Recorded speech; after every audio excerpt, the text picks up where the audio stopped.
Chapter 20. Seth.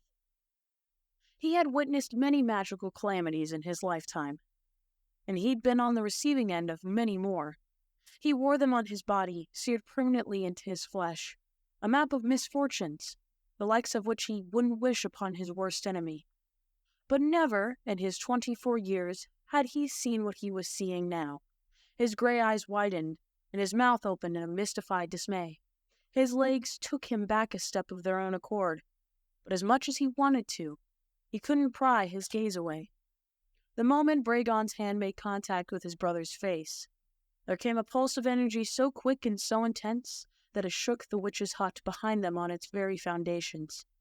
A deafening thunderclap rang out in the clearing as the power expanded out from where it centered on the twins, making his ears pop and his bones rattle against their fleshy moorings. His body sang with pain, yet still he couldn't look away. Darcon's body was moving, thrashing, his limbs spasming and his shoulders arching. His chest heaved unnaturally as if he were a puppet being pulled by invisible strings, and his eyes flitted madly back and forth beneath his closed eyelids. Foam oozed from the side of his mouth as he twitched and convulsed in a mad dance. And although Bragon shouted something, Seth couldn't hear him over the roaring of his own pain.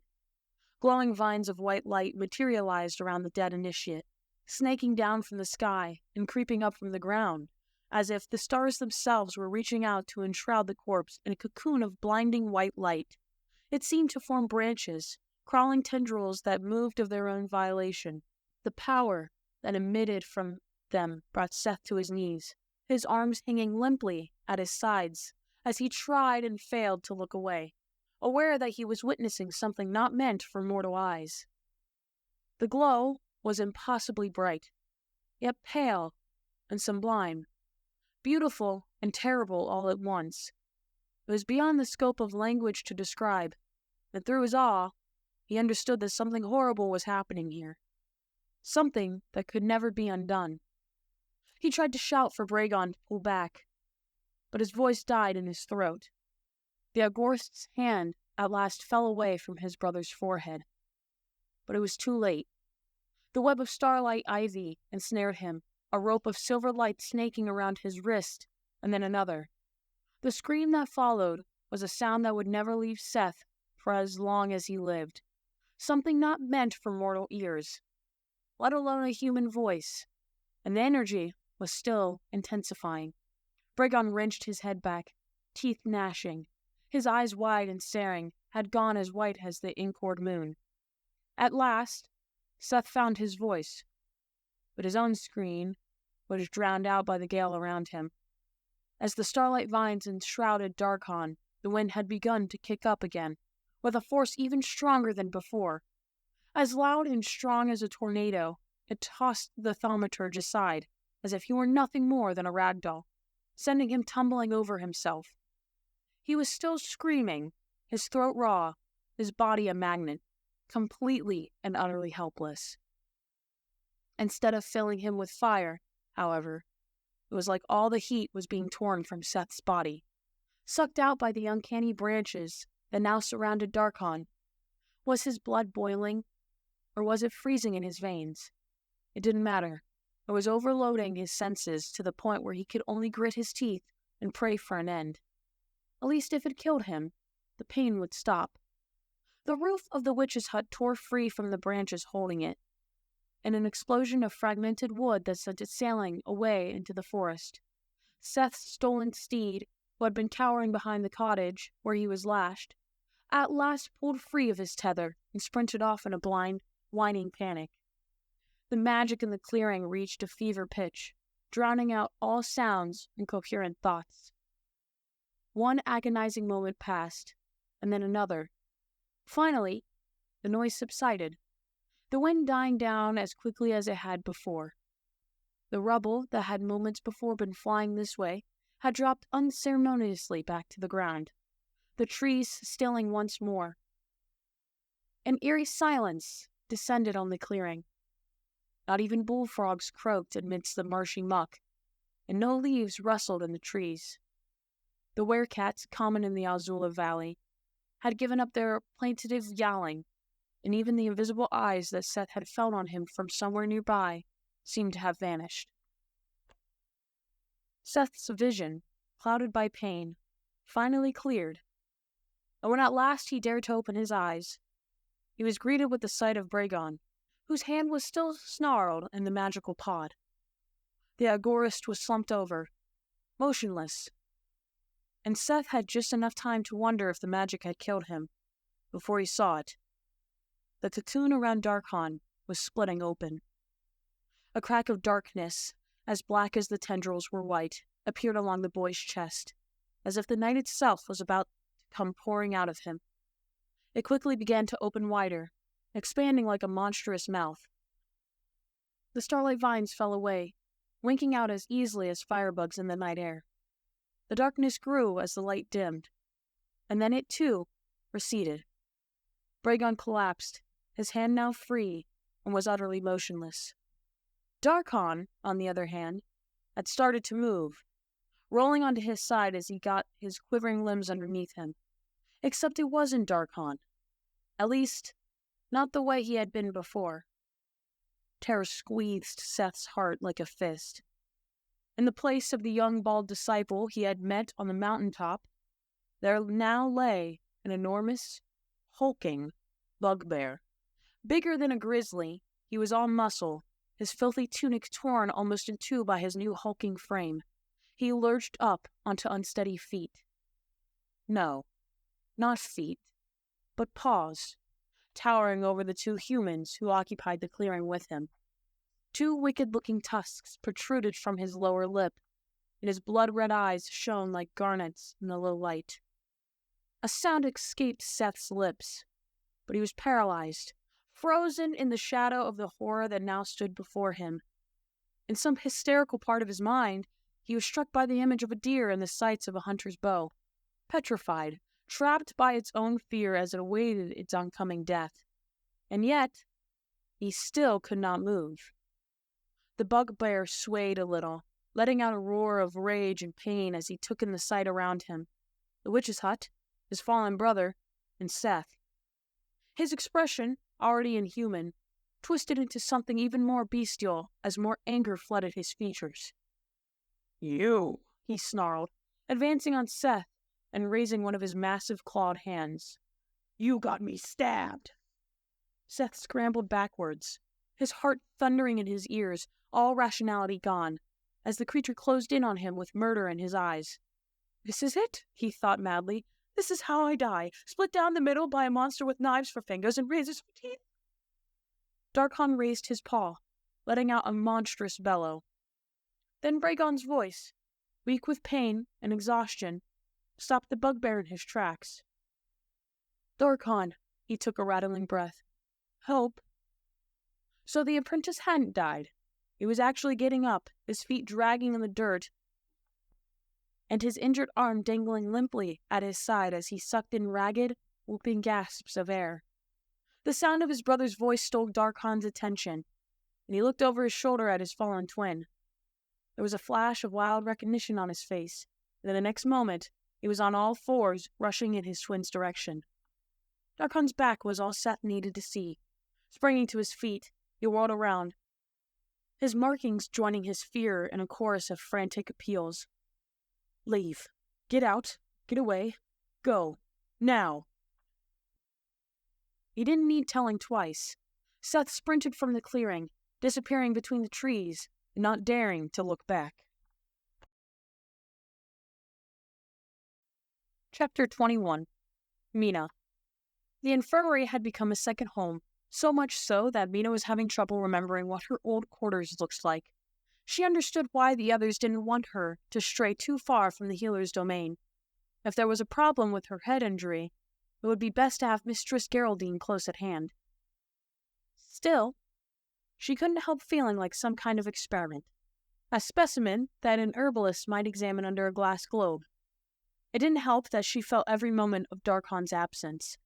She had never been more alone than she was now, trapped in a prison of visions that only her blindfold could keep at bay. If the conjurer had received her message, there had been no indication. Surely someone had noticed the missing babble bird by now. but she hadn't heard anything about that either. The regional outpost was supposed to be just beyond the Azula Valley, less than a week's ride away, but she had no way of knowing whether it was even still operational, or whether the Conjurer would take a request like hers on faith alone. It was entirely possible that her message hadn't arrived, or worse, that it had, and it was being ignored. There was no way of knowing. Her life, what remained of it, had become a kind of limbo, trapped in a world that no longer felt like her own, waiting for news that might never come. She was dozing in an armchair by the door. She never strayed too close to Elder Sloke's old bed if she could help it, when an attendant arrived to tell her that the temple elders had requested her presence in the grand hall. Blanching a little, Mina sat up, ignoring the dull pulse of pain that went through her temple. Did they say what they wanted? There was a dead pause, during which the boy must have realized that shaking his head wasn't an appropriate response to someone whose eyes were covered. I'm sorry, Mina, but they didn't say. They just told me to tell you not to delay. All right, Mina said, getting unsteadily to her feet. Her ears rang, and she gripped the armrests of her chair, momentarily off balance. She stood up too fast, as usual, and was left waiting for that heavy wooziness to abate. Keenly aware of the attendant watching her, she added, Let them know I'll be there in just a minute. As you say, Mina, the attendant replied. He retreated, his footsteps echoing against the high stone walls before vanishing into the distance. She couldn't blame him for not waiting. She dreaded to think what a pitiful sight she must be. Mad prophet indeed, she thought. As the vertigo faded, Mina straightened up and smoothed her tunic, doing her best to compose herself. Was she in trouble? Had the elders discovered she had sent the bird? You'd better get on, Mistress Geraldine called from her desk, her usual no-nonsense tone even more prickly than usual. There was something else in her voice today, too. A tremulous sense of unease that was out of place in a woman who was normally so self-assured. It set Mina's teeth on edge, not with frustration, but with fear. I'll need help getting there, Mina replied, tapping a finger against the leather strip that once more obscured her vision. Unlike on the night when she had snuck out to send the babble bird, there was no way she could risk taking it off now. Not during the busiest time of the evening for the Order. She didn't want to see any more deaths, didn't want to experience the vertigo, and the horror that came with it. The Grand Hall, where all important temple meetings took place, was on the other side of the training yard, and with the moon's high overhead, not that she could see it anymore, and the evening clear, her odds of making it without encountering another person were slim to none. The attendant hadn't said why the elders had sent for her, but the fact that they were conveying for an official meeting spoke volumes. Whatever this was, it was serious. I'll take you there, Mistress Geraldine replied, grunting as she got to her feet and shuffled over to her. I could stand to move. I've been cataloging ingredients all night. Catching hold of Mina's elbow in her calloused hand, she guided her in the direction of the door. Mistress Geraldine seldom strayed from her stomping grounds, which only added to Mina's anxiety. Together, they made their way out of the infirmary, Mina leaning against the larger woman for support. She hated not being able to see. Every step threatened to trip her, and she could no longer trust her own sense of direction. But she feared seeing even more. Every passing face held the threat of another unwanted premonition, and after what had happened to Elder Sloke, those visions now carried the terrifying weight of truth. Easy now, the healer cautioned, her hold tightening to a vice-like grip as she steered Mina around a corner. That's it. Careful now. There's a step coming up. There you go. Swaying on her feet, Mina tried to concentrate on her movements, but it was nearly impossible amidst the slew of other sensations that encroached on her in the absence of sight. She was all too aware of the change in temperature as they moved from the stuffy upper corridors into the cold air of the stairwell, of the muffled voices downstairs that quickly became a din the moment they crossed the ground floor threshold. The world around her seemed to buzz with activity, and it was all she could do to put one foot in front of the other as she drew closer to an uncertain fate. There were others in the main hall, initiates on their breaks, and even though she couldn't see them, Mina could feel them. It went beyond just their breaths and low murmurings to their shifting in the still air, and the warmth of their passing bodies as they came too close. She now understood what people meant when they described the sensation of being watched. That subtle, uneasy feeling that made your stomach drop and the hairs on your neck stand on end. It wasn't something you could describe or even apply logic to. It just was, much like her visions. "They're staring at me," Mina said in a small voice. "No, they're not," Mistress Geraldine replied without conviction. "They just haven't seen you in a while." The gruff woman was so far outside her comfort zone that Mina almost felt sorry for her. Their echoing footsteps sounded too loud to her ears. After a life of being overlooked because of her size, she now felt like she was taking up too much space, drawing too much attention. "Any idea what they want me for?" Mina asked. They were almost to the anteroom now. Just another minute or two and she would be out of the spotlight once more. The hum of chatter seemed to encroach on her from all sides, making her skin prickle and her throat constrict. Willing herself to be calm, she put one foot in front of another. "None," Mistress Geraldine replied. "There was some hubbub earlier, but I've no clue what." She paused as they entered the foyer, coming to an abrupt stop that made Mina's arm wrench painfully. "Oi, you there," the healer called to someone to their left. "Yes," came the reply. Mina thought she recognized the voice. Calliope, one of the year's newest recruits. "What was all that commotion in the courtyard a couple hours ago?" Mistress Geraldine demanded. Calliope cleared her throat. "I don't know much, mistress," she replied. "Just that some important visitors have arrived, and it has the elders in a tizzy." "Blast," the healer muttered, giving Mina's elbow a gentler tug as she started forward again. "It had better not be those damned grifters from the Smiths Guild again. They can pry their mining permits from our cold, dead hands." Mina had stopped listening, fully aware that the guests in question were members of the Smiths Guild. Her heart gave a little leap in her chest. Few organizations in Draganzensal had the gall, or the leverage, to drop in on the temple unannounced, especially in the aftermath of the theft. It was the conjury, she had no doubt. The only question that remained was, were these important visitors here to help her, or dole out punishment? Surely they wouldn't sanction the temple so soon after the accident.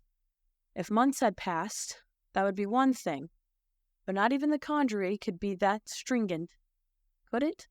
Her thoughts were cut short as the enormous oak doors to the grand hall groaned shrilly open, rattling on their ancient iron hinges.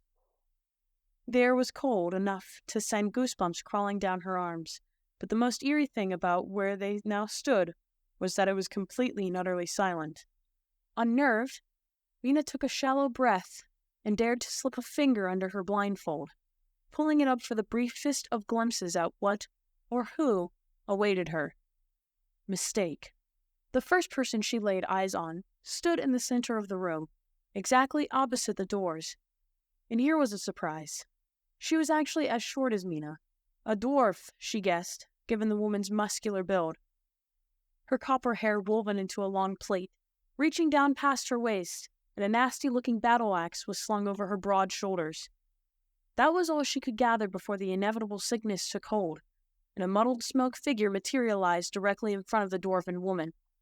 It was a shadow play without substance, except on some horrible level, the dark, blurred shapes seemed more real than the solid form behind them.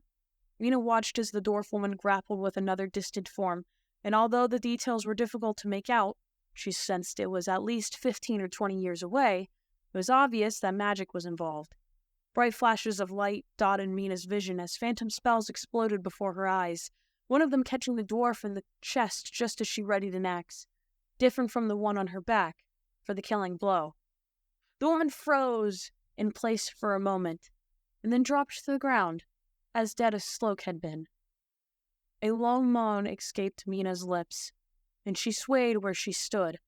The dwarven woman was saying something, but the words were drowned out by the roaring in her ears, and she couldn't read the woman's lips with the spectral phantomine playing over and over again in front of her like a dark curtain. Unable to look anymore, nausea churning her stomach, Mina clapped a hand to her mouth and let the blindfold fall back into place, her other hand going to her belly as she fought the dizziness that threatened to overwhelm her. Part of her still wanted to know who else was there, but she couldn't bring herself to look again. She was too sick, too afraid. "Here now," Mistress Geraldine told her. "Keep it together. Let's just sit you down over here." Mina put up no resistance as the healer pulled her away from the doors.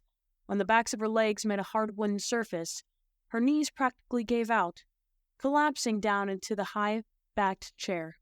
Mina pressed her palms to her temples as she waited for her head to clear. "Are you all right, Mina?" Master Disciple Lennox's voice came from her other side, and a reassuring hand settled on her shoulder. Mina couldn't respond. She was still struggling not to let the panic consume her. The voices in the grand hall had all fallen silent, and that feeling of being watched was back, stronger than ever. "I'm sorry," Mina gasped as she got her breath back, glancing blindly in what she hoped was the right direction. "I'm sorry, please continue.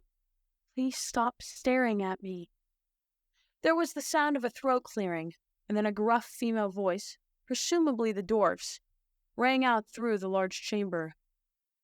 "As I've said, our concern is not with who reached out to us. We're just glad someone did," squawked a small voice in a near-perfect replication of the dwarf's own. "We're just glad someone did. We're just glad someone did." Mina's stomach dropped. Her feathered messenger was back, and if it identified her as the one who sent it... "Lavanya, get this bird out of here," Elder Snowthorn snapped. He still sounded exhausted. "And for the love of the stars, lock it up this time." "Yes, Elder," came the meek reply. "Right away." There was a rustling of feathers and an indignant screech as one of the attendants toted the babblebird from the room, plunging the chamber into silence once more. Someone, Elder Nynx by the sound of it, cleared her throat. "Be that as it may, investigator," she said. "We've just had a major violation of temple protocol. There's an order to these things, and if someone was willing to go over our heads on this..." "What does it matter?" Elder Snowthorn replied. "The conjurer is here. Someone notified them, and there's no changing that." "It matters," Nynx fired back, "because it sets a precedent. Surely you can see that." "Of course," Master Disciple Adriana spoke up from where she stood on Lennox's other side. She sounded more than a little put off. "We'll just have to keep the Avery under watch from now on. Lesson learned." "Lesson learned," Elder Snowthorn repeated. "Apparently no one learned their lesson when someone gained access to the observatory and made off with our armillary box. Perhaps it's time you focus more on maintaining tower security, Adriana." "That's a conversation for another day," Lennox said, his voice cutting through their bickering. "Let us deal with the matter at hand, namely, whether the conjurer can help Mina with her problems." Elder Nynx coughed into her hand, her domineering voice ringing out into the room a moment later. "I must say, I find it convenient that they should show up to assist or interfere after you were so vehement about getting help from Mina a week ago, Master Disciple." "Are you suggesting I sent the message?" Lennox shot back. "I've wanted the conjurer away from this matter since the beginning. I thought we were sending for a celestial dragon, not a bunch of money-grubbing bureaucrats." "That's enough, Lennox," Snowthorn snapped. "Not in front of our guests." "We'll have to find out who it was, one way or another," Nynx pronounced, clearly too upset that protocol was broken to let it go. Mina's shoulders slumped. "If the babblebird won't tell us who sent it, we need to start talking to the initiates. Someone is to blame for this, and I want to know who." Mina sank lower in her chair, her face heating up. "Whoever it was," the dwarven woman said, loudly enough to silence the others, "they did the right thing in contacting us. The fact of the matter is that there's an unlicensed magic user in your midst.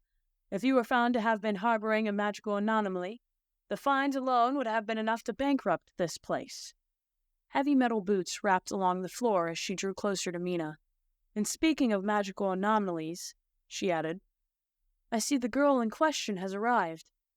Mina straightened up, willing herself to stay neutral. There was a pause, as if the woman were pondering what to say. "My name is Haro Lavaheart," she said in a gentle voice. "I'm one of the investigators sent here by the conjurer. This is my partner."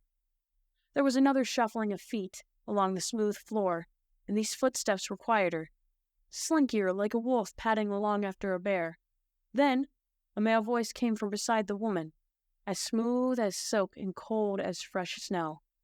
Vita Vows, the man introduced himself. A shiver ran down Mina's back, unprompted. I'd like to ask you what happened, if I may, the dwarven woman Haro went on. What caused this? Tell us all you can remember. Mina steeled herself, took a breath, and began to speak. What surprised her was how easily it all came tumbling out, starting with the fake Koror's arrival at the temple and finishing with Oder Slog's death. As intimidating as it was to recount it in front of all these people, there was something freeing in getting it all off her chest to someone who might actually understand what she was going through. No one spoke for a long moment after she was finished, until at last Haro said, "And these visions of yours, they happen every time you look at a person?" "Yes," Mina replied, nodding. "Animals, too." Lennox sucked in a breath, as if realizing something, but did not comment.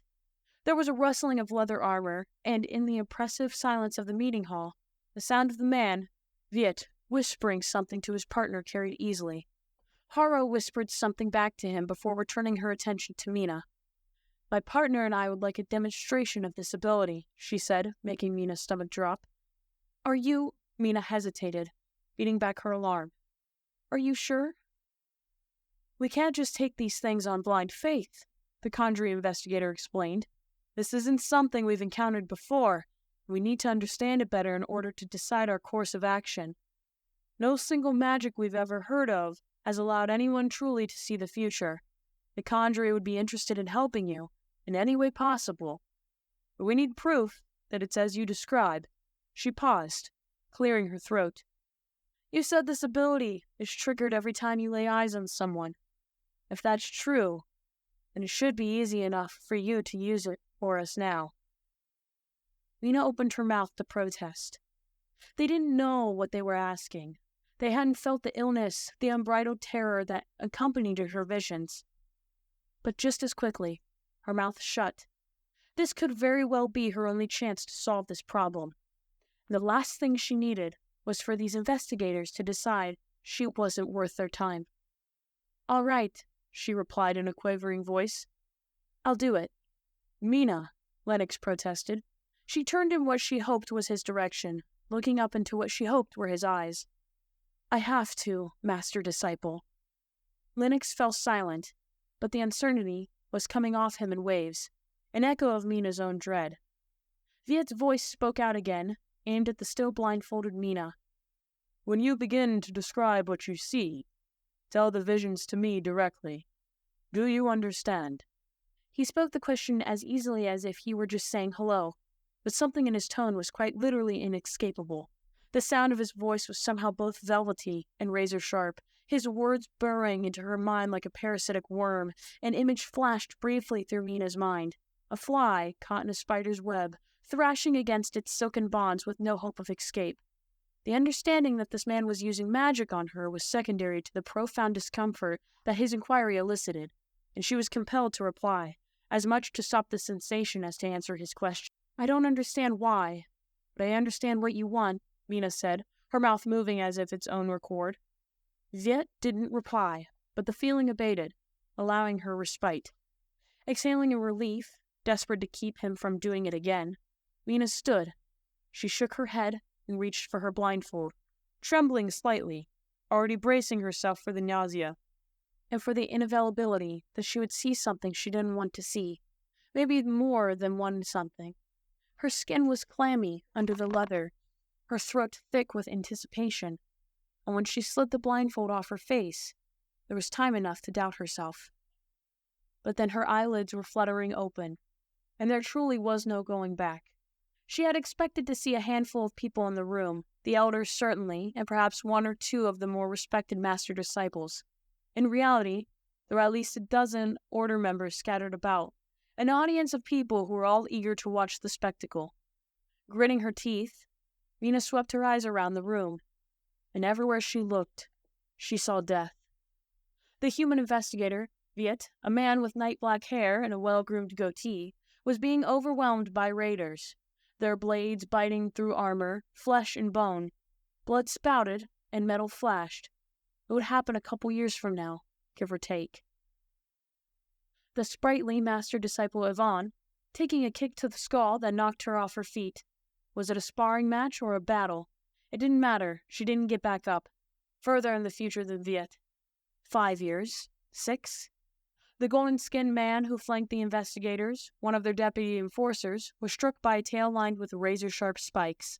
Blood fountained forth. 7 years. Some part of her knew she should be describing what she was seeing. Words began to tumble from her lips, directed at the investigator who had so coolly instructed her to divulge what she saw. Her words were hysterical and laced with fear, the ramblings of a madwoman. It was all she could do to get the briefest descriptions of death after death out as more casualties played out before her staring eyes. Master-disciple Adriana, throwing herself in front of another initiate as arrows rained down around her. 3 of them pierced her chest, another sprouted in her neck. Perhaps a decade away. Tidar, bleeding to death on the rocky ground, his legs crushed by a boulder. This one was faint, at least 15 years away, but probably more like 20. There were others too, but those visions were murkier, hardly more than smudges, the briefest of flickers on a candlelit stage. They were so far into the future that the details were lost to her, which was just as well, because Mina had begun to panic. Her mind, inundated with tragedy, rebelled, and her voice ceased to obey her any longer. Her knees buckled and she stumbled back, crying out as she pressed her hands to her face. "No more," she wailed, shaking her head hard enough to make spots flash in front of her eyes. "Please, please, no more." "All right," Hero said, sounding far away. "You can stop now." Relieved, Mina let her breath out in a rush and reached for her blindfold to pull it back on. As she did so, she caught a glimpse of Viet, and for the briefest of moments, his dark eyes bored into hers. "I have no choice but to believe her," he announced in his honey-smooth voice. The moment the words left his mouth, something happened. It was enough to shake Mina to her core. A wave of darkness surged outward, roiling and tempestuous as a stormy sea, except it wasn't coming from Viet, but from Mina herself. Black smoke coursed out of her every pore. It filled her nose and choked her throat, spelling out of her open hands and chest, expanding in a ring that looked like it would consume everyone and everything. The shock of it froze her in place. Her uncovered eyes opened wide as she stared in uncomprehending fear. Nobody else appeared to notice what was happening, but it encompassed all of Mina's reality as it surged from her. She could feel its searing touch, smell its acrid odor, and breathing was no longer just a struggle. It was impossible. The moment the rolling ring of darkness touched the other people in the room, the shadow figures playing out their deaths changed, wiped out and replaced by new ones that now acted out entirely different scenes. Mistress Geraldine was no longer falling down the temple stairs, but instead being torn limb from limb by a massive pair of fang-filled jaws. Master-disciple Adriana no longer shielded her student from arrows, but from fire, a jet of flame that engulfed her and sent her screaming to the ground. Haro was no longer fighting a magic user, but a dragon, a quartz, perhaps, its scales glimmering and its claws flashing as it crushed her underneath its massive talons. Viet wasn't being overpowered by bandits. He was being knocked off a ledge by a dragon breed she had never seen before, easily the size of a building. One swing of its mighty tail was enough to send him plunging to his doom. They were coming soon, these new deaths, within 10 years at most, but some sooner. Mina didn't know what had happened, or why, but she didn't care. Something cataclysmic was unfolding before her eyes, and she was helpless to stop it. On some level, she was aware that she was screaming, but she was deaf to it all, oblivious to everything but the scenes of carnage playing out in front of her. Scenes of carnage, all with one terrible thing in common. Dragons, Mina thought, and fainted. Chapter 22. Darcon. Darcon of Breakmore was gone, and in his place was a monster. That much was clear to him as he stalked his prey through the night, tasting the air with his nose and lumbering heavily between the trees. His body was not lanky and quick like it had been before, but the world around him had been sharpened, rendered strangely clear and crisp to his new eyes despite the darkness. But the smells were the most overpowering thing. A dizzying cacophony of aromas that make his already spinning head spin even harder. Sweat, blood, Tears, grass, dirt, leaves, fear. Yes, he could smell fear, acrid and sour, the sharpest scent of them all amidst a symphony of smells, many of which he didn't have names for. That fear mirrored his own. This was what damnation looked like. One glance down at his clawed hands, one accidental glimpse into a stagnant puddle by the path, was enough to tell him what he already knew. He had gone from impenetrable darkness to a world more grotesque and savage than he could ever have imagined. No, he told himself as he plodded through the underbrush, his hind paws squelching on decaying leaves. Don't think about that. Find that thief, Revy. But it was too late. He was spiraling again. Bragon had said something about recarnation, a water ritual, but it didn't matter what he called it. It was damnation. He was a prisoner in his own body, trapped in a skin that was no longer his own. The last thing he remembered was the fight in front of the inn. It was like a fever dream, marred by fear and delirium born of blood loss. But pain shone through it all, sharp and white-hot. He remembered the white-hot, nerve-searing strike of the knife below his shoulder, and he remembered the heart-rending desperation in Bragon's voice as he tried to hold on to a life that was slipping away before his eyes. There was the thief, too, the man who had done this to him, and that memory burned the brightest of them all. It was his fault. This was his doing. He remembered fending off the darkness that came for him, only to have it return and swallow him completely. And then nothing. No dreams, no images, no memories. It was uneventful. No more than a nap, really. One moment he was slinking into the clutches of eternity. The next, the darkness was parting again, his consciousness trickling back to him like water from an old faucet. The first real sensation he registered was a bitter cold, ensconcing him in a frigid embrace as if he had been buried in fresh snow. But that wasn't right. Snow was white, and all he could see was oily blackness. It weighed down on him from all sides, crushing him, constricting him. It was in his eyes, thick and heavy, blinding him and so cold. He tried to scream, but then it was in his mouth, cloying, choking him, impossible to cast off. His heart ran like a jackrabbit in sporadic bursts, his muscles burning as he tried and failed to move, drowning in the inky dark.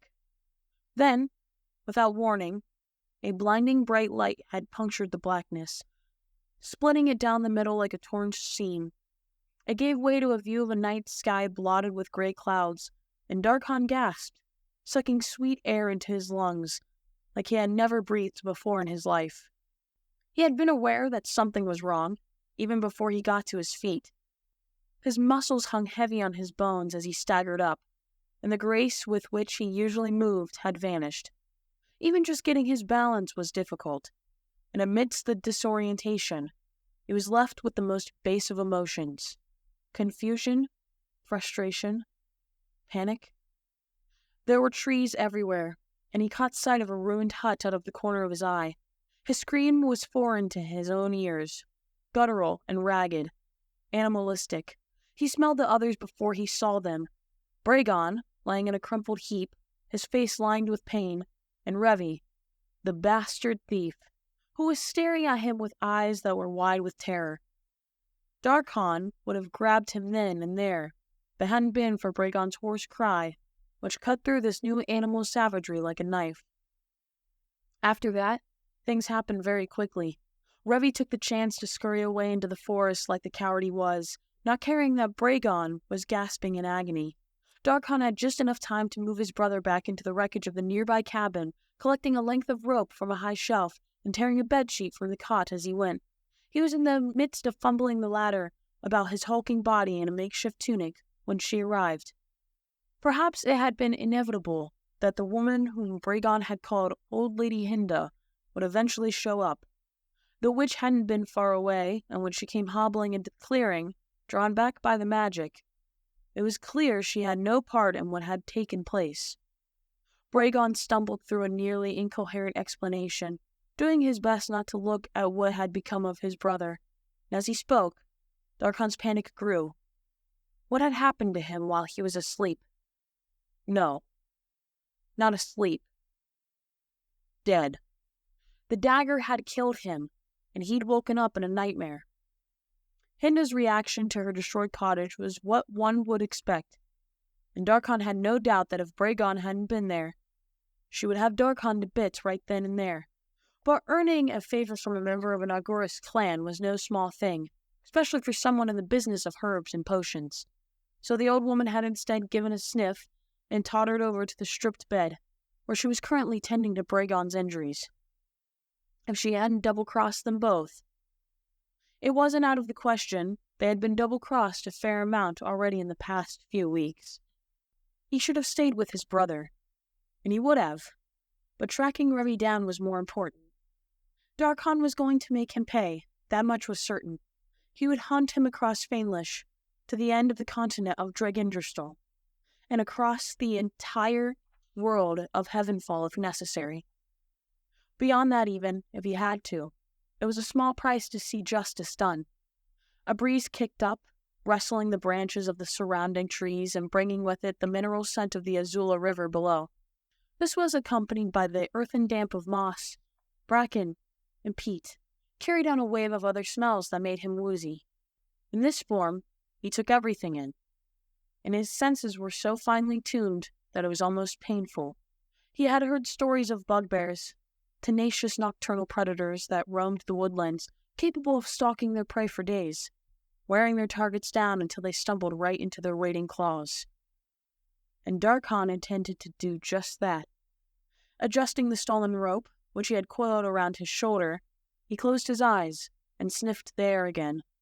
Amidst the honey sweetness of wildflowers and the redolence of the surrounding evergreens, he caught a fresh whiff of the same fear that he had smelled in the clearing. That got his attention. Revy was close, he was sure of it. He didn't yet know what he intended to do to the thief, but that didn't matter. His singular mission, find him, was what kept him moving. It was also what kept the encroaching terror at bay, because when he thought too long about his situation, about a future spent trapped in a bugbear's body, there was no escaping the truth. The real nightmare was just beginning.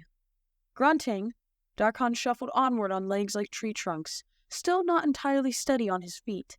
The chain holding Chansey's token, once loose, now dug into the thick muscles of his neck, biting painfully into his skin. But he didn't dare take it off. It was his only remaining connection to the Order, and he feared to his own humanity. The night wore on. The dull glow of the cloud-covered moons his only company, and the scent grew stronger. At last, it led him to a spot where the forest abruptly stopped, no doubt cleared by human hands to make way for seasonal farming. Beyond the edge of the trees stretched an unkept field of weeds and flowers, cut down the middle by a tributary that fed the Azula River. On the other side of the water, the land sloped upward into another copse of trees. And there he was.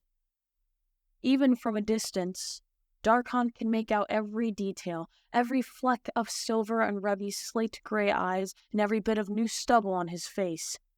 The face of a murderer. He was seated in the grass, his back propped up against a tall oak. He seemed to be dozing, his eyes sliding shut as he slumped forward, only to jerk awake and glance around. He was tired. Good.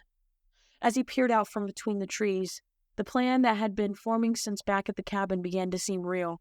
He would capture Revy, lash him up with the rope he had scavenged from Old Lady Hinda's cottage, and bring him back to the temple. With any luck, he had been lying about having sent the constellation scroll and the armillary box to the Tide Island. Just like he had been lying about everything else. Maybe he even still had them. And even if he didn't, he could still be returned to the Order.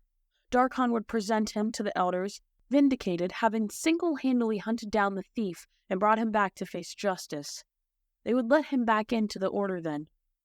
They had to. As for this wretched transformation, he would just have to hope the Order had a way to change him back. It was either that or go to the Augurs for help, and there was no knowing what the Dark River clan would do to Bragon if they found out he had performed an unsupervised reincarnation ritual. Darcon began to lumber out from under the shadow of the forest. The clouds had cleared overhead, leaving behind a blanket of stars and one of the milky white moons. Jascord, if his new eyes weren't deceiving him, bathed the landscape below in its pale glow. As he strode onto the riverbank, Darcon paused, possessed by a sudden unexplainable urge to look skyward. There was no fighting it. It was as if the rest of the world had fallen away, leaving behind nothing but those twinkling lights in the sky. He stared up, momentarily casting aside his pursuit of Revi. As he turned his gaze to those lights, shining down from their place in the heavens, a profound sense of calm settled over him. His paw returned to Chansey's medallion. The engraving was dull, or nearly smooth over years of absent-minded fidgeting, but the image of the stars were still visible. He looked hard enough. Perhaps the sudden stillness was just in his head, and perhaps it wasn't. Either way, as he stared up at the stars above, enraptured, the goddess's name fell from Darcon's inhuman lips. Celestriona. The moon gave no response. Neither did the stars. But for those few moments, something surged within him, an unearthly wonder that he had only ever experienced before when he looked into the eye of the great telescope. A sudden intake of breath, coupled with the rustling of grass, pulled his attention back down from the sky. Just like that, the spell was broken. Darcon's head snapped forward, his eyes narrowing, adrenaline surging once more. Revi was sitting bolt upright under his tree, one hand already on his sword hilt. His eyes were fixed on Darcon. Unceremoniously, letting go of Chansey's amulet, not finishing the prayer that had begun to surface, Darcon squared his bulky shoulders and began to wade into the water. The hunt was back on. Revi scrambled to his feet on the hill, beads of sweat gleaming against his pale temples. Not even the babble of the river was enough to mask the frantic thudding of the thief's heartbeat in Darcon's sensitive ears as he closed in on his prey. Eyes wide, Revi risked a cautious step to the left, and then another. He was creeping towards the shadows of the trees behind him, as if he could escape Darcon's gaze by moving slowly enough. Gritting his fangs, Darcon sloshed more quickly through the water, grass crunching under his paws as he stepped onto dry land once more. He sniffed the air just as the thief disappeared into the cover of darkness. Darcon charged forward, racing up the slope and back into the woods. The scent was at its strongest here, and he had no trouble following it. It was getting easier now, and although Revi was out of sight, the sounds of his rapid footfalls on the damp forest floor told him his target was losing ground. He was getting tired, and anyone could see that Darcon had the advantage when it came to both speed and endurance. A moment later, the thief reappeared, clearly winded as he struggled over the muddy ground. Dropping onto all fours, Darcon pressed onward, no longer caring about the noise he made as he trampled the underbrush, focusing his newly enhanced senses on the flagging human with targeted precision. He sprang into the air, his claws extended and razor-sharp, primed to pounce. He would have, too, if Revi hadn't whirled around, sword raised. The man was drenched in sweat, his dark hair plastered to his cheeks and his skin feverishly from exertion. But there was still fight in his stormy eyes, and even Darcon had to give him credit for that. As cumbersome as this new body was, he still managed to land on his feet, bearing his tusks in the closest thing to a look of disgust that he could manage. He dwarfed Revi, his clawed hands flexing idly as he stared down at him. "You're coming with me, Revi," Darcon rasped, a part of him dying at the sound of his guttural, growling voice, so far from the one he knew. Fury roared up inside him in response, emerging as a growl from low in his throat. The thief began to move, trending to the left. Darcon circled him, and although Revi's blade stood between them, it didn't scare him in the least. He was already in hell. What was another stab wound to match the last one? When he finally spoke, the words seemed to tumble out in a flood, his voice woefully small compared to how it had been in the tavern. "My name's not Revi," he said. "It's Seth." That gave Darcon pause, but only for a moment. Leth, Revi, now Seth? The humorless laugh that bubbled from his fanged jaws was like nails on a slate. "I don't believe you." "What does it matter?" "You don't have to believe me," the thief replied. "It's the truth. And it matters because if you're going to eat me, you should know that certain people are going to start asking questions. And when they come looking for you, asking about why you killed a man named Seth, you're going to realize just how horrible of an idea it really was." The smell of fear abated a little. Maybe it was that, or maybe it was something else. some other minute stimulus that he never would have perceived in his human body. Regardless, Darcon found, much to his own surprise, that he actually believed him. About the name, at least.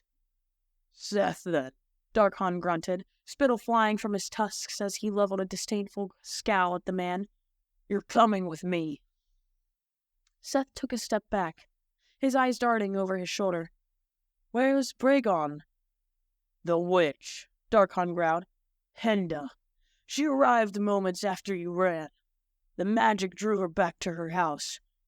Bragon is there. She's taking care of him till I come back. Till I bring you back. Reaching for the slope slung around his shoulder, he closed on Seth. He was wounded, Seth spoke quickly, stealing another glance back at the trees behind him. You really trust her to heal him? No more games, Darcon snapped, quivering with fresh frustration. The sudden instinct to kill this man here and now, to shred him to ribbons with his claws, reared up within him. Frightened, he beated back. No more running. The Order of Celestriona will see you brought to justice for what you've done. All of it. For assaulting Mina, for stealing our valuables, and of course, for my murder. He tried to give a weird grin, but his lips didn't work that way anymore. They curled around his twisted teeth in a grotesque caricature. Seth edged back. That's not going to happen, he replied in a voice that wasn't entirely steady. I'm sorry for what happened to that initiate back in the telescope room, and I sure as hells didn't want to see you get killed. But I'm not going to hang. He squared his shoulders a little. And trust that I'm never going back to Tide Island. You don't get a say, Darcon snapped, his anger reaching a crescendo. He lunged forward. This time, Seth had nowhere to run, so he stood his ground. One motion of his hand was all it took. In an instant, his skin began to light up, first glowing and then blazing with magic unlike anything Darcon had seen before. He stopped in his tracks, holding up a paw to shield his face as the thief continued to radiate light of uncountable colors. It intensified by the second, until it was nearly blinding. Darcon shrank back, roaring. Seth's brow furrowed, and then the light began to move, rippling out from his palms and coalescing down the length of his sword. It was like he was channeling the power through himself, using his body as some sort of conduit. The blade shone as energy coursed through it, humming and vibrating in the man's grip as it lit up the forest around them in a fractured rainbow of exotic magic. Darcon swore. This was no ordinary thief. If the sleeping glyph on Bragon's message hadn't been enough to tell him that, then the spell he had cast after Darcon was stabbed should have. Magic was a confounding factor, one he hadn't accounted for in his pursuit. Now it seared his sensitive eyes, and he staggered back a step, cringing. I told you, Seth said flatly. I'm not going back. The spell glared even more brightly, burning white-hot trails in Darcon's bugbear night vision. No, he shouted, no! There was no time to doubt or to think. Darcon had always operated on instinct, and it was instinct that guided him now. Fighting forward a step, he cast his thoughts back to what he had felt on the riverbank, that sensation of awe that had gripped him when he looked up at the moon. He wasn't sure what he was searching for, or what he meant to achieve, but right now, in the grips of the living terror that was his new reality, with his enemy just out of reach, it was all he had left to hold on to. So he did. That was when something else happened. Darcon's vision began to clear. The feeling had returned, stronger than before, mystifying and beautiful, awesome in its power. His furry arms and knife-like talons were still there, but now they too were glowing. It was as if some of the light from the moon above had dropped to the earth, settling around him in a shroud that lit him up with a new kind of energy. It burned away his fear like a beacon in the night. His nerves were supercharged, every follicle of fur standing on end as he buzzed with a strength and tranquility like the likes of which he had never known. Nothing had changed, and yet everything had changed. Seth's eyes went wide, fresh fear overtaking him, his grip on his blade loosened. He obviously hadn't been expecting this, that much was clear. Empowered, Darcon leapt forward and swiped with his heavy arm. Seth darted backward, his eyes tracking the glow as it tore strips of white through the night air where he had been standing just a second before. Rotating his wrists, he swung his enchanted blade with both hands, the coursing magic punctuating the air with a loud hum. That was a mistake, Darcon thought, lifting a paw to swat the blow away as if it were nothing more than a bothersome fly. The instant his glowing claws made contact with the steel, the energy in him reached a fever pitch. The magic flowing through the blade snuffed out as easily as a pinched candle. The sword flew from Seth's hand, sailing end over end before clattering to the ground at the base of the tree next to them. One more swipe of Darcon's muscular arm was enough to do the trick, catching Seth full in the face with enough force to make his head snap back on his shoulders. Even though Darcon had retracted his claws, blood spouted from the man's nose.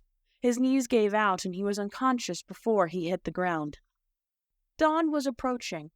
The sky had made its journey from rock gray to midnight blue, and it was now crawling its way to pale indigo. Although daybreak was near, Seth was still having a hard time finding his footing. He stumbled along through the underbrush, behind Darcon, but the former monk didn't slow his brisk pace. There was enough lead on the rope to get his prisoner moving again with a quick tug. He wasn't about to stop now. The moon was dropping towards the horizon. Darcon kept it in his sights, clinging to the strange and beautiful energy that had filled him during the fight. There was no question about it. This was what the other initiates at the temple spoke of when they described communing with Celestriona. The amazement, the light, the power. The bitter irony of it all was not lost on him. It had taken dying to finally connect with the goddess of life. Seth went down again, dropping to one knee as he tripped over a hidden root. Darcon gave the rope a yank. He had promptly lashed Seth up after knocking him out, tying his hands together nearly tightly enough to cut off their circulation. Darcon was no fool. Almost all magic was useless without the ability to perform the arcane gestures required to summon a spell. He wasn't about to be caught off guard again. Onward they marched, veering south toward the main highway, their thudding footsteps like a drumbeat on the muddy ground. It would be a long journey back to the witch's hut, to collect his brother, and an even longer journey back to the mountain. But they would make it eventually. The sooner, the better. A fresh wave of fear flared up in Darcon's chest at the thought of what would become of him if the temple refused to help him. Would he be trapped in this form forever, cursed to wander the wilderness in the body of a living nightmare? Would he be ostracized from society, his humanity slipping away until he was no more than a ravaging beast? Closing his eyes for a moment, he ignored his hammering heartbeat, leaning into the reassuring embrace of the celestial power that now sufficed him. It was all that stood between him and total panic. That, and the knowledge that despite his hideous new body, Celestriona was still capable of hearing his prayers. He marched onward, gripping Seth's discarded sword tightly in his broad hand, the steel whispering against the bristly fur of his leg with every step. It was both a foreboding reminder of what he had become, and an ominous herald of what might yet consume him. Soon, a patchwork of purple-gray clouds became visible through the canopy of leaves and branches. The stars had been chased away by the oncoming daylight. The moons that had risen overhead would soon follow, and he had a sneaking suspicion they would take his newfound power with him. There was a reason the Order of Celestriona only worshipped after dusk. A chill settled into his hairy body. He was unable to shake this one so easily. Seth was flagging now, clearly worn out. Darcon, on the other hand, was having no problems energized by the stars that still powered him. He no longer felt encumbered by this body, his enormous clawed feet skirting around every root and loose rock with ease. As if on cue, Seth's ankle rolled and he stumbled, barely catching himself as a curse escaped his lips. Darcon turned to observe him, unmoved, clenching his jaw in obvious pain. He was quite the sight. They'd been walking for at least an hour or two, and his broken nose had only just stopped bleeding. The thief's right eye was swollen shut from the impact of Darcon's finishing blow, and his face was smeared with dirt and dried blood. A tug on the rope got him moving again, but it was no use. Down he went for a second time, landing hard on his front and groaning in agony. With his hands bound, he was unable to get himself upright again. He remained face down in the dirt, gasping spluttering and spitting. It was a decidedly pitiful sight, and his labored breathing made it obvious that he had run himself out. Frustrated, Darcon stood there for a moment, watching Seth struggle. But there was nothing vindictive about the sight. It was just pathetic. Finally, Darcon sighed, lumbered over to him, and picked him up by the back of his jerkin. It was as easy as pulling back a child's tree swing. "I hate this new body," he growled, "but I must say, I don't mind the strength." It was the first thing he'd said since Seth had come to after the fight. The thaumaturge opened his mouth to reply, only to cough instead, spitting a clot of blood onto the forest floor. His nose had begun to bleed again, a red rivulet trickling slowly down his chin. Darcon lowered him to his knees, letting him catch his breath. He assessed his captive for a long moment, searching for any sign of trickery. But there was none. Only exhaustion. "We'll take a rest here," Darcon said at last. 10 minutes. No more." They had come to a small glade. There was a game trail to their right, and a tiny spring bubbled up on their left, its water clear and shining in the glowing light. It would do. Grabbing the free end of the lead, Darcon lashed it around the nearest tree trunk before trudging over to the spring. Once there, he knelt down, scooping up some water in his paw and bringing it to his mouth. It was refreshing, ice cold against his barbed tongue, and he didn't hesitate to take another mouthful. Behind him, Seth licked his lips. "I wouldn't mind some water as well." Darcon didn't bother to turn around. "You can wait," he replied, getting to his feet. Now was as good a time as any to take a piss. The sun was rising, a sliver of golden light creeping over the horizon to illuminate the scraggly branches all around them. Celestriona's power was dwindling now, the second wind she had given him beginning to fade. Clearing his throat, Seth spoke up again. "I am sorry," he said in a weak voice, "for the initiate, for the scroll, for the mercenaries, for getting you killed. Everything." Darcon turned a disdainful look on him. "Mina. Her name was Mina. At least have the damn courtesy to say her name. You nearly blinded her." "Blinded her?" Seth's voice caught in his throat. "You might as well have, with what she sees now." His memory returned to Mina's last warning to him, and he fought back a wave of regret. She saw what was going to happen to me. And he hadn't listened. Darcon put a hand to his forehead as the sky continued to brighten. The trees were casting shadows now. He suddenly didn't feel well. When he opened his eyes, his sharpened vision had blurred, the world swimming before him. His ears rang, and he took a step backward, stumbling a little.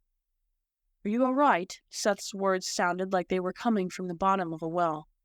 "Save your useless words," Darcon snapped, fighting to maintain his equilibrium. "You'll need them when I take you before the elders. Save your apologies as well for Mina. You might—" He stopped mid-sentence, his eyes widening and his mouth dropping open like he had been slapped. The sliver of sun on the horizon had grown, a ball of fire that threw its beams far and wide. Daybreak. There was a clang as Seth's sword fell from Darcon's paw and landed on the rocky ground. In the time it took for him to collapse, he was dead once more. Chapter 23. Seth. Seth sucked in a gasp. He lurched forward a step, hoping he could at least get close enough to check the boy for a heartbeat. The rope yanked tight, biting into his fleshy stomach. Pain rocketed through his battered skull, and he felt the urge to vomit. He could only thank the gods that he hadn't finished eating the greasy duck dinner back at the crappy cliff or craggy clit or whatever the hells the place had been called. Had that really only been yesterday evening, he thought, fighting to hold back a burst of half-mad laughter. It was all his fault, of course, and that only made his hysteria worse. "Darcon," he called. "Get up!" There was no response. "Come on, Darcon," he tried again, his voice quivering. "Get the hells up!" Again, nothing. "Darcon!" It was useless. The bugbear's chest wasn't moving. No, thought Seth, his throat thickening and panic gripping his gut. He can't be dead. If he is, it'll be the death of me too. But the reality was as cold as the rapidly cooling corpse. Though the boy was still a bugbear, his eyes had taken on lifelessness that Seth knew all too well. He began to thrash frantically against his bonds like a fox with its foot caught in a trap. They were deep in the woods, so off course that the odds of being found were slim to none. Horrible premonitions flashed through his mind. What would it be? Picked off by some errant predator? Or would his thirst, already burning his throat, be what did him in, drying the life out of him slowly? Calling for help was worse than doing nothing at all. Bandits, scavengers, and mad magicians prowled the untamed wilderness. He might bring down a griffin scanning the treetops, or a whiptail wyvern in search of prey. It's early in the season for that, Seth told himself. But there was also the amethyst dragon nest to consider. It was somewhere nearby. The creature that had built it was as smart as any man, and miles more dangerous. The only difference was that it would make no bones about eating whatever, or whomever, it came across. That, too, seemed unlikely, as amethysts tended to abandon their eggs after laying them. But there was always the possibility that the hatching had already occurred. If that had happened, there would be a 2- and 3-foot-long whelps in the area looking for an easy meal, and Seth was like a sheep tied to a butcher's block. With his hands bound, spells were exceedingly difficult to perform. Besides, the magic stored in his skin was completely tapped, dispelled when he had enchanted his blade. Even if he could muster the magic, the drain was likely to make him pass out the moment he got free. If he got free. Movement near Darcon's body made his stomach lurch. Briefly, he wondered if he was going mad. But then it happened. Again. Movement, but not the physical kind. The intangible kind. It began as a twinkle that rippled across Darcon's still form. Another followed it, and then another. More and more gathered like sparks in the air. No, not like sparks. Like stars. A burst of fire swept through Seth's magic-hungry skin. No. Those flickers kept collecting on the boy's furry body, forming cohesive tendrils of ivy. They blanketed him, brighter, too bright, blinding. And that mystifying fear from last night returned in full force. He tried desperately to look away, but his eyes didn't obey him. He could only stare, transfixed by the scene before him. When the light had fully ensconced Darcon, his form began to shift. As impossible as it was, he was getting smaller. For a moment, Seth wondered if he would disappear altogether. But then his body stopped shrinking. The light blazed on for one more long moment, before tapering off, giving way to blackness. Beneath was Darcon, curled up on the forest floor. His appearance was significantly more human now, but not completely. To begin with, he was much smaller than he had any right to be. Delicate hooves had replaced his bare feet. His face was now blanketed with downy fur, and his ears were long and floppy, like those of a sheep. A lambkin.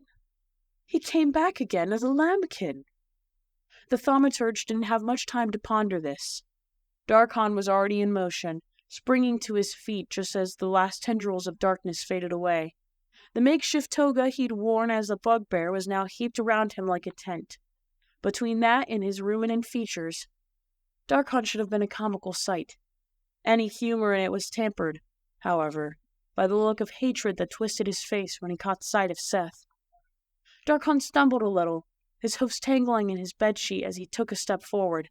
"You!" he yelled. "You got me stabbed!" Seth blinked. This all felt a little too familiar. "You didn't—" But Darcon wasn't listening.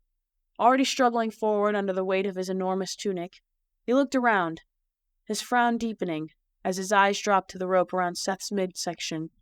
"What happened?" he demanded. "What did you do?" "What did I do?" Seth fired back. "You were the one who strung me up." "What in the starry skies are you talking about?"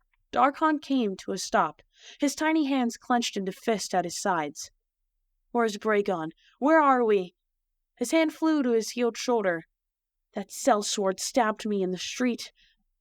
But At last, he looked down at himself, lifting up one of his short legs, and his expression turned horrified.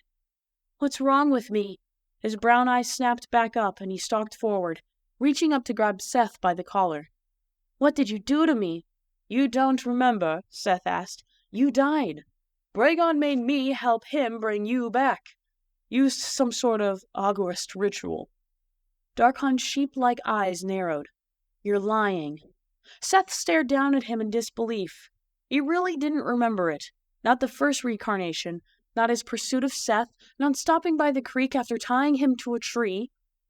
Seth's mind returned briefly to Hinda's cottage. And then it clicked. Copper dragon gear dust for his memories. He swallowed. There might only be one chance to talk his way out of this. I'm not lying, he insisted. Darcon, you have to listen to me. No, I don't. The lambkin insisted, but there was conflict in his voice. Seth continued speaking. You were the one who hunted me down last night. You were killed during that fight at the tavern yesterday evening. It was my fault. Bragon and I tried to get you to an herbalist, but by the time we arrived, you were already dead. He had me help him make a potion to reincarnate you. And when he came back, he hesitated, searching for the right words, but Darcon was already snapping. Lies and more lies. You're made of them. Don't tell me what I remember or don't remember. I'll tell you, and what I remember is getting a dagger in my back in the street. Darcon stood up to his full height, 3 feet at most. I remember you stealing my constellation scroll. I remember you blinding Mina. I remember all the lies you used to get close enough to do both. So don't try to feed me any more of them. Look at yourself, Seth protested. You've turned into a lambkin. How do you explain that? Darcon licked his lips. An enchantment, maybe? Another glyph, like the one you used on me in the temple? You're trying to set me up. But he was no longer looking at Seth, and his tone gave him away. How else do you think we ended up here? Seth pressed. I'm tied to a God's damned tree. Do you think I did that myself? I may be a liar, Darcon, but I'm telling you the truth now. I have no choice. Shut up, Darcon snapped, rubbing his downy forehead, his pink nose twitching in concentration. Let me think. Think all you want, Seth replied. It doesn't change the facts. Darcon was silent, his eyes darting rapidly from Seth to his oversized toga, and then finally to his hands, half the size they had once been. At last, he turned back to Seth, and the thaumaturge dared to hope, until Darcon declared, We're going back to the temple then. Always with the bloody temple. Seth would die happy if he never had to hear about that damned place ever again. Under his jerkin, his tattoos were warming in the morning sunlight. Their call was growing again, their whispers unshakable. They didn't want him going back there, and Seth was more than happy to oblige. What about Bragon? He asked. He's injured, and he's waiting for you back at the witch's hut. You told me so yourself. We have to at least go check that he's okay. It wasn't ideal, but it would buy him some time, and possibly another chance to escape. His heart sank when he saw the look on the lambkin's fuzzy face. You trying to lead me back that way so your tavern friends can jump me again? Maybe stick a knife in my front this time. He shook his head. No. If Bragon's really with a healer, as you say, then he'll still be there in a couple days. Not about to let you slither away again. We're going back to the Order. The elders will see you punished, and they might be able to fix what's wrong with me. That would be a colossal mistake, Seth said, trying not to let his desperation show. Your brother is waiting for you. He was the one who made all this happen.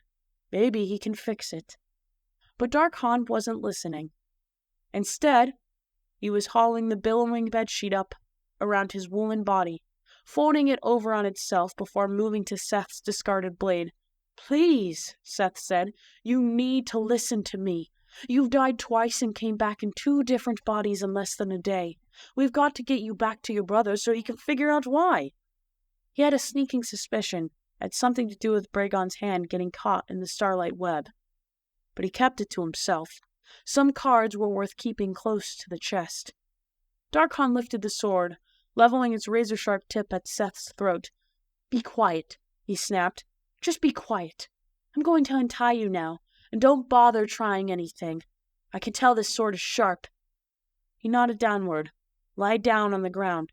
That's not—" Something passed over Darcon's face then, a kind of dark determination that contrasted harshly with his sheep-like features. When he spoke, his voice had taken on an edge far too sharp for someone of just 16 years. "You can either lie down of your own volition," he said, "or I can cut the backs of your ankles. We'll see how far you can drag yourself on your hands and knees." In that moment, Seth was sure the boy wasn't bluffing. He would absolutely follow through on his promise. All restraint be damned. The most dangerous person was always the one who thought they had nothing left to lose. Seth sank to the ground. There came the swift smack of steel hitting bark. Then the end of the rope that had been tied to the tree fell to the ground beside him. The blade came down again, this time near his feet, and it wasn't until the boy knelt down that Seth understood what he was doing. With methodic precision, Darcon lashed his ankles together, leaving about a foot of leeway in between. Pretty smart for a kid.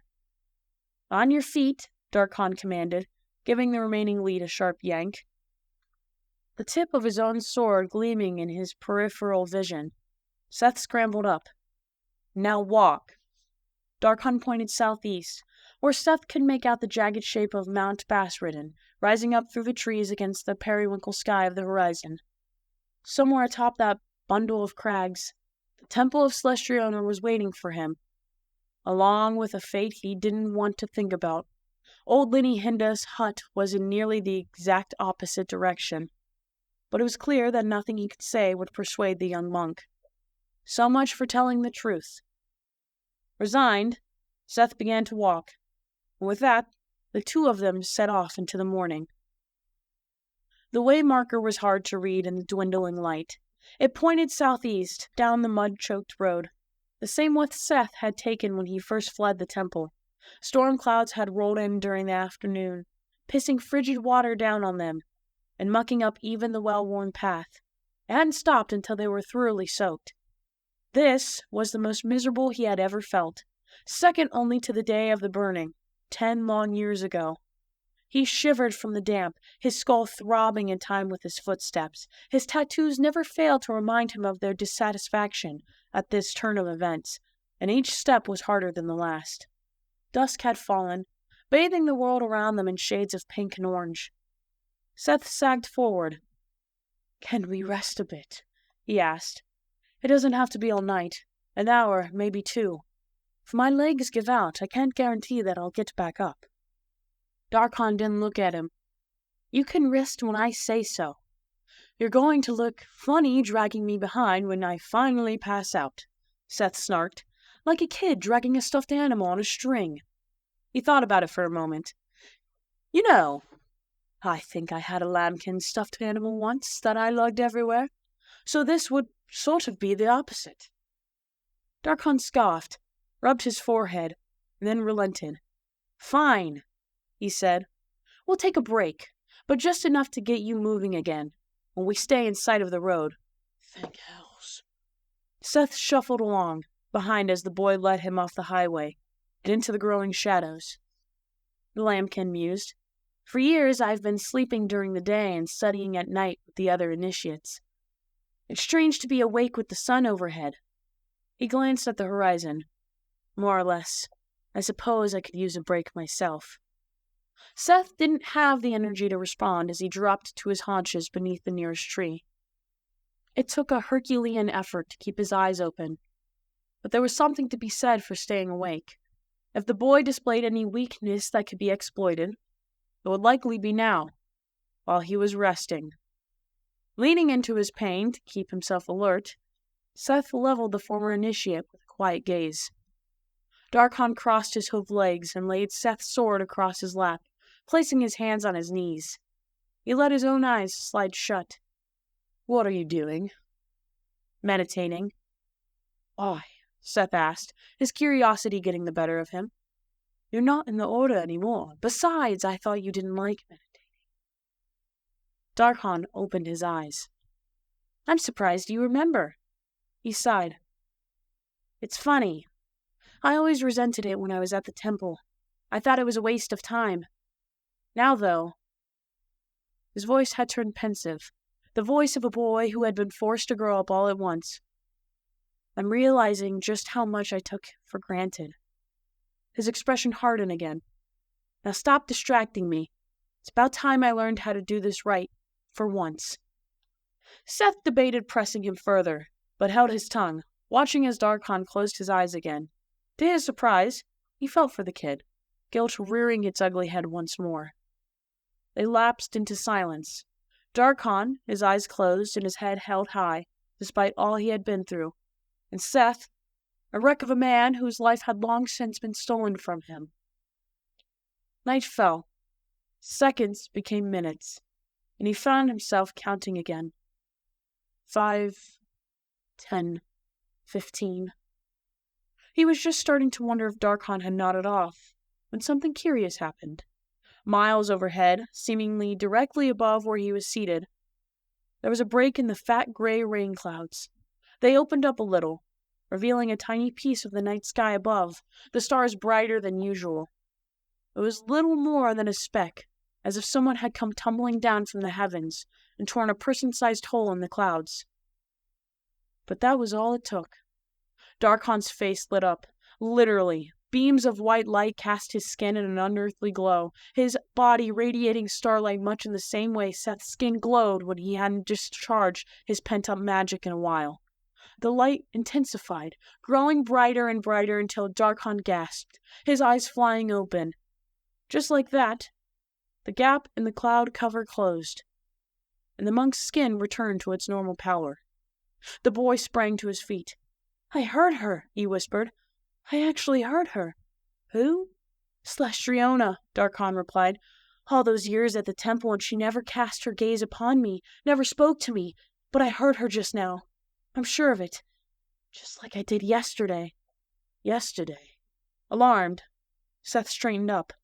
Darcon nodded slowly, his eyes wide with wonder. "Celestriona has whispered my memories back to me." His tone was breathless, exultant, free of its usual resentment. Seth cleared his throat. "What do you remember?" he asked, trying to keep a level tone. Darcon turned to him, as if he'd forgotten that Seth was even there. "Everything," he replied. "I remember the darkness, so much darkness, like the blackest night you've ever experienced. I remember it splitting open, and when I opened my eyes..." He grimaced and shook his head. "I remember hunting you, that cursed body, following you through the forest as easily as if you were leaving a trail of smoke behind you. I could smell you in the air. I never felt anything like it. There was strength in that form. I could chase you through those woods forever. But I didn't have to." A triumphant smile crossed his face. "All day until now, I didn't remember anything from my last body. She gave it all back to me. She spoke to me the first time last night, by the river, and again after I found you. I didn't know what it was at the time, but now I understand. She was reaching out to me, and I finally heard her call." "Shit," thought Seth, his stomach clenching. "Good," he said with a strained smile. "I mean, that's great. Then you remember what happened to Bragon? Do you believe me now?" Darcon's face fell a little. "Last night you said you were going to take me back to Henda's hut," Seth reminded him. "That's where your brother is. He's waiting for you. We would be there right now if you hadn't lost your memories this morning when you changed bodies again." Darcon considered this for a moment, conflicted, but then sighed, shaking his head. "I want to know that he's okay," he acknowledged, "but it doesn't make sense to turn back now. The plan was always to bring you back to the Order eventually. We're more than halfway to the temple." His voice hardened. "Let's get moving." Seth groaned. "You said we could." "I know what I said. Darcon replied, the hard edge returning to his voice. I've changed my mind. If we push on through the night and most of tomorrow, we can be back to the temple by nightfall. Get up.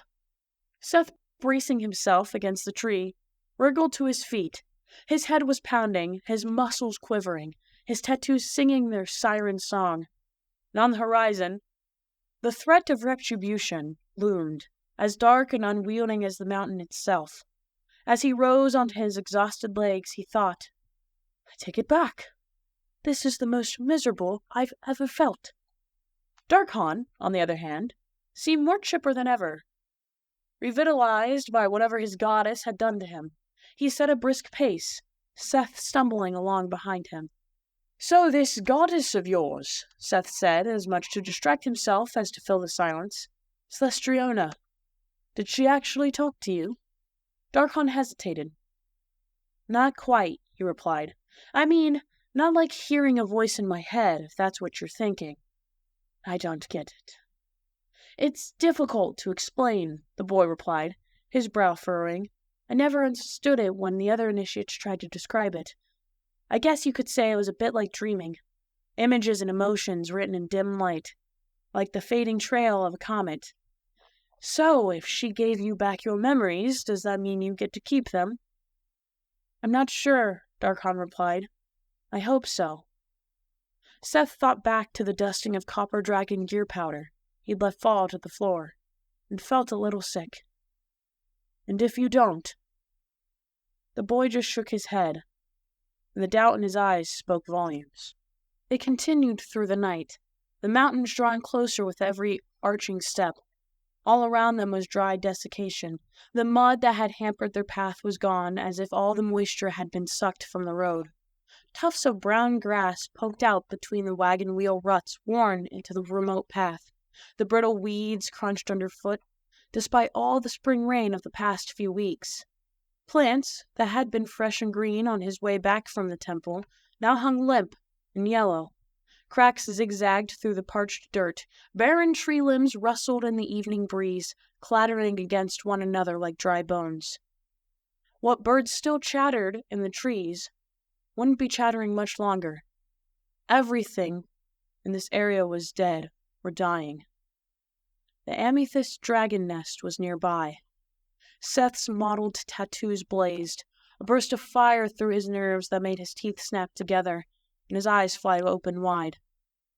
They pushed him relentlessly in the direction of the devastated vegetation.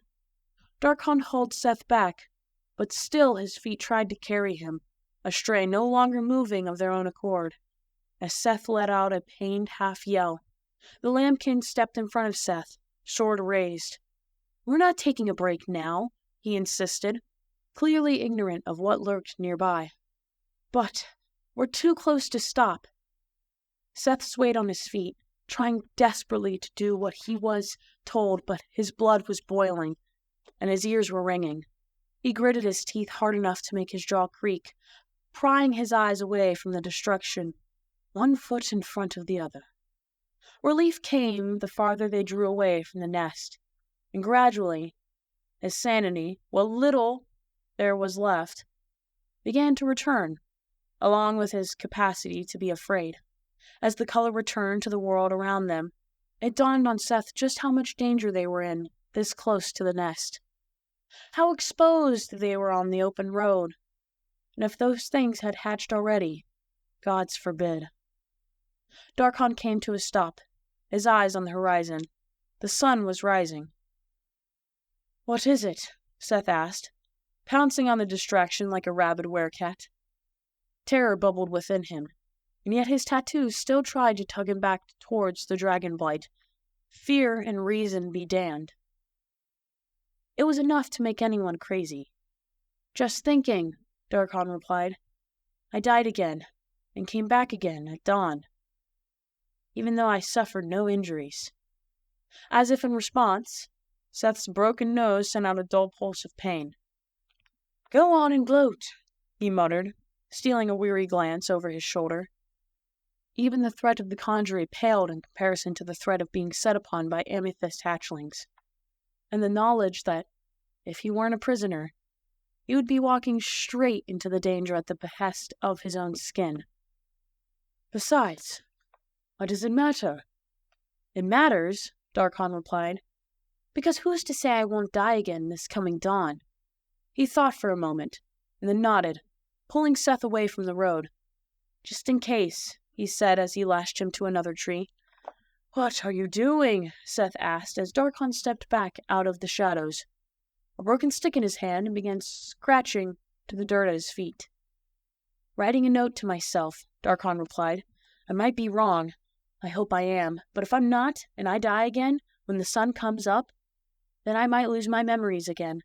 I'll need a reminder of what's happened, and what I need to do to remember. Seth couldn't help being a little impressed.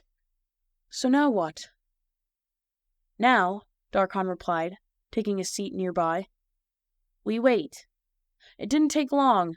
Within minutes, the first rays of sunlight shone over the mountains, brightening the world around them. And sure enough, the monk quietly fell over dead. Chapter 24. Darcon. So let me get this straight, Seth began, twisting his wrists and flexing his stiff fingers against his bonds. Darcon grunted, turning an incredulous eye on the thaumaturge as they rested. Seth, that was his real name he claimed, perched on a fallen tree, and Darcon, now a swamper elf, paced amidst the underbrush. At least he had his height back now, if little else.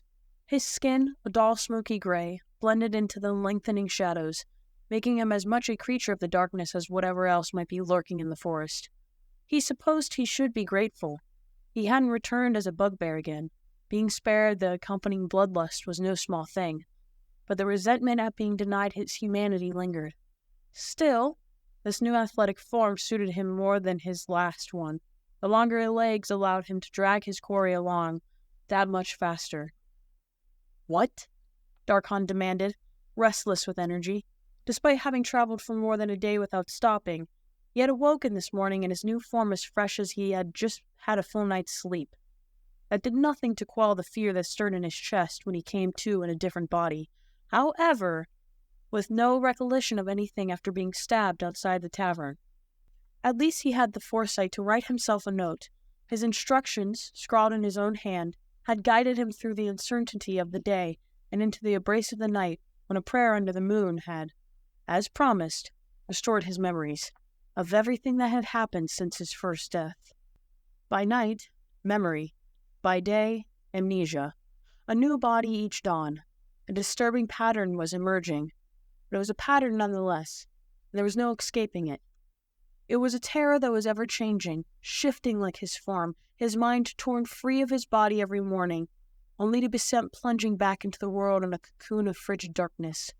His mind had been fractured, his past in pieces, his life stolen from him, and there was nothing he could do about it.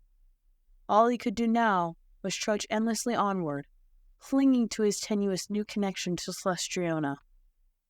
It was all he had left. Seth stifled a yawn, his fatigue written on his face. Unlike Darcon's, the thaumaturge's strength was flagging after nearly 2 days without sleep. But they were drawing close to the mountain, and they couldn't stop now. He would be able to sleep as much as he wanted when the order threw him in a cell. You've come back 3 times now, right? Darcon crossed his arms, his hackles going up. Yes. And you really don't remember what happens while you're, dead? Darcon's brow furrowed. It's instantaneous, like being asleep. No afterlife? No Pantheon welcoming you with open arms? Sensing he was being baited, Darcon tightened his grip on the end of the rope. I don't remember anything when I come back. You know that as well as I do. As for what happens in between, he pressed his lips together, shaking his head, his free hand going to Chansey's amulet. But when you pray to Celestriona, you get your missing memories back.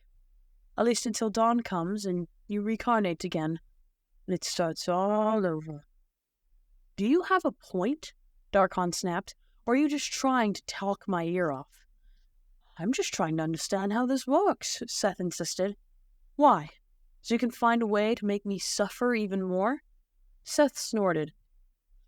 If anyone's suffering around here, it's me. That's rich.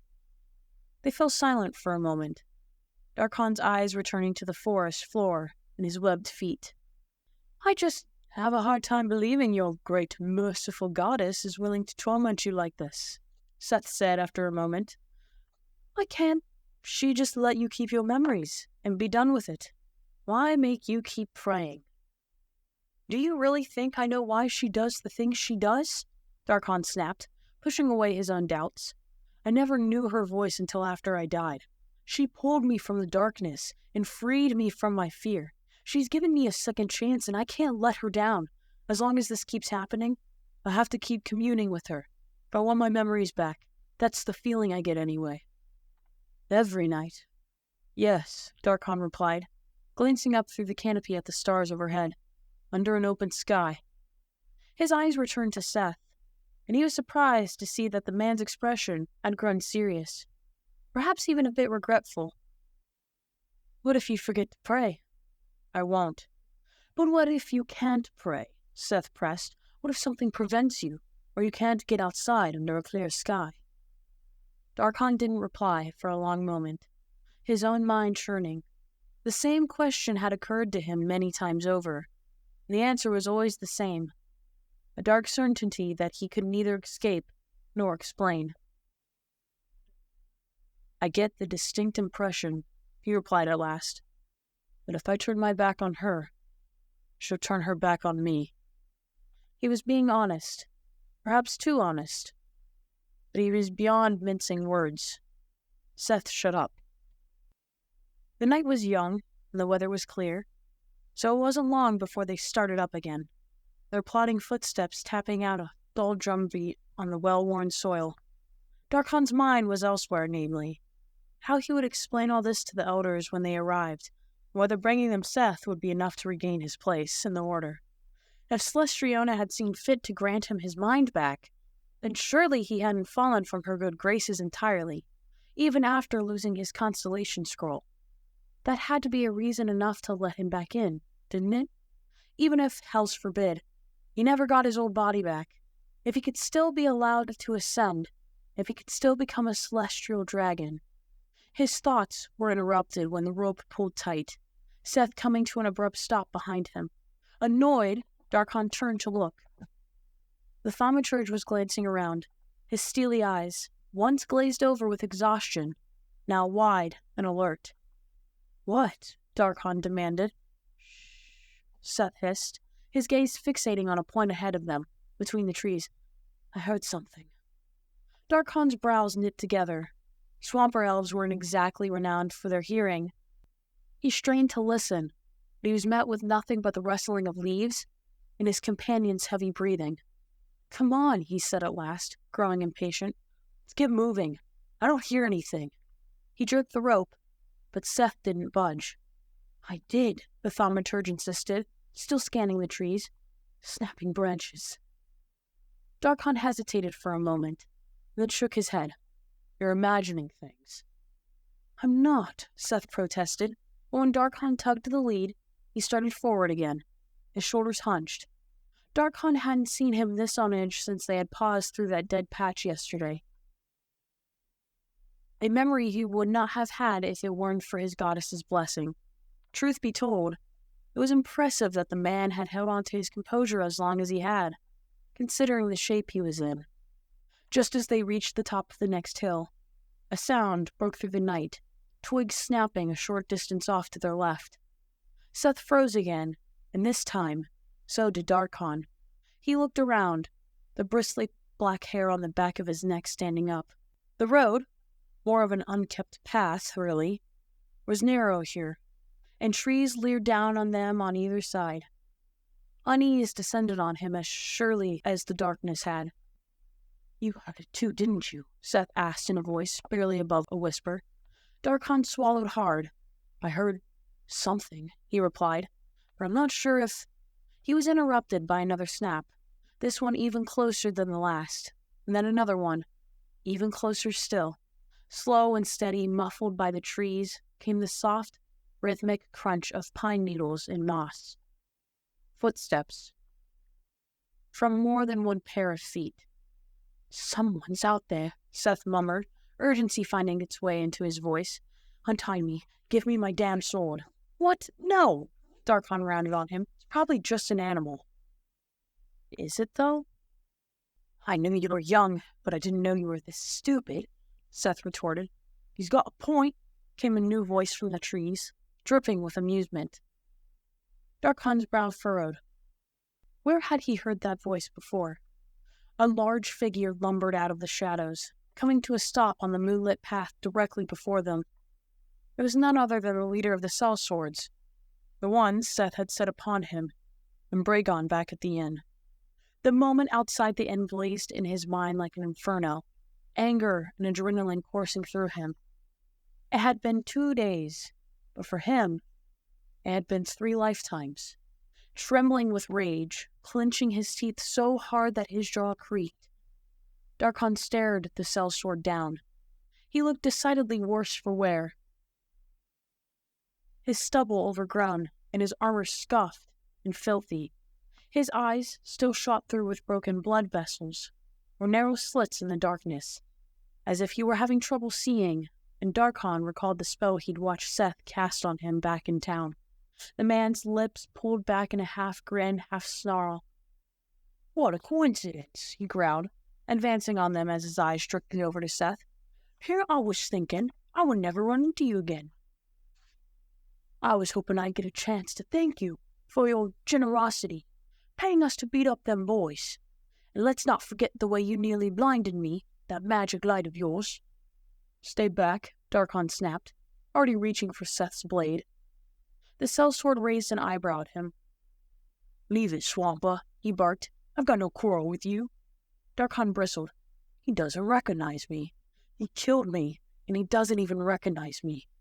More footsteps from behind them heralded the arrival of the others, one of whom was spouting a black eye to match Seth's. The third man, the man whose wrist Darcon had broken, had his injured arm in a sling, a naked blade clutched in his good hand. They were surrounded.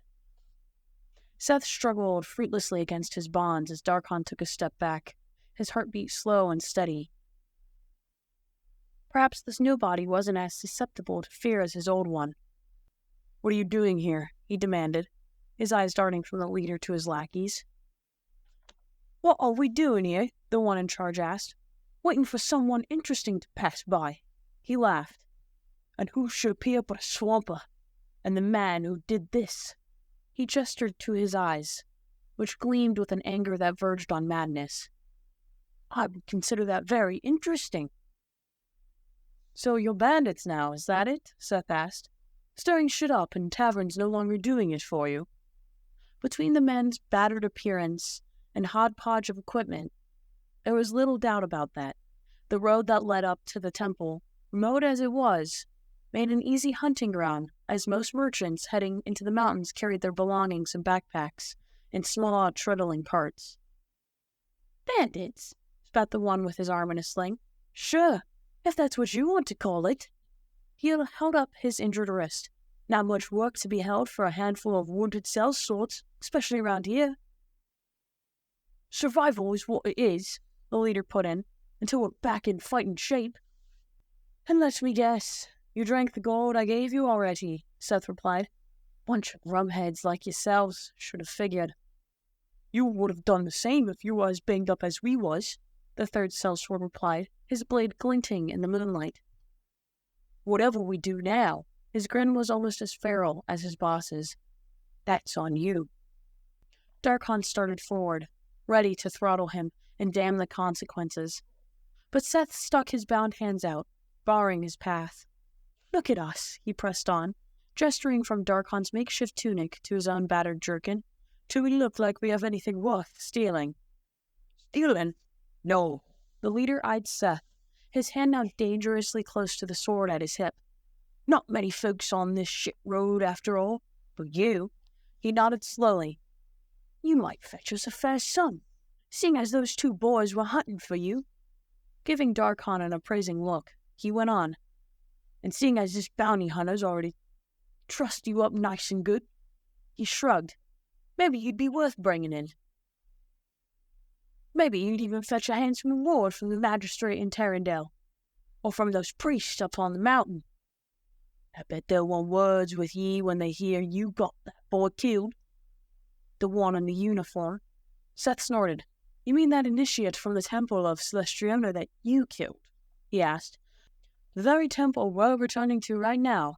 That's your plan, to show up there after killing one of their acolytes. I'm sure that will go over well. The mercenary leader chuckled and then spat. Not like there'll be anyone to contradict our version of events, though, right? No one alive, anyway. He fixed Darcon with a decisive look. All right, Swamper. Enough dawdling.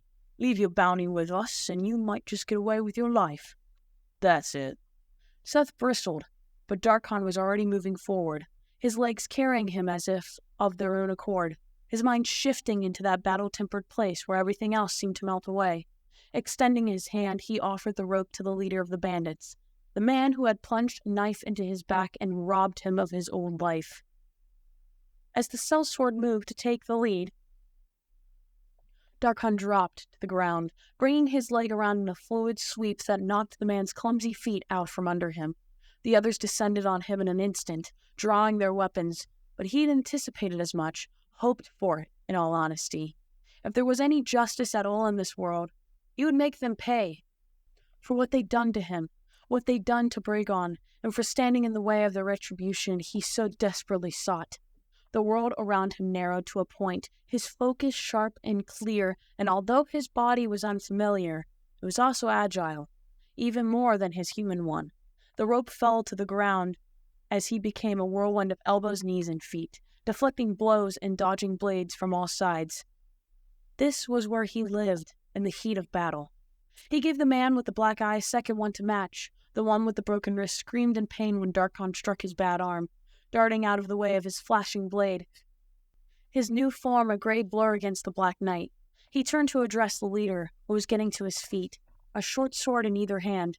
Fraying left, Darcon waited for him to lunge before unleashing a kick to his ribs. The sellsword stumbled, cursing. Just as Darcon was turning back around, the mercenary with the black eye brought his blade down within inches of Darcon's neck. The attack missed not because he had seen it coming, because something had knocked it out of the way. No, not something. Someone. Seth had joined the fray, slamming into the man with his shoulder and shoving him into the brush. He lost his own balance a split second later, falling to his knees as his ankles caught on their bonds. He hadn't run. Darcon stared at him in disbelief. The thaumaturge yelled something, but Darcon didn't hear it. In an instant, twin sword tips sprouted in his chest, the leader's blades plunging through his back with enough force to lift him off the ground. Dark blood gushed forth from the wounds and showered onto the forest floor. Air rushed from his punctured lungs, pain consuming his chest, and this time, he was dead before he hit the ground.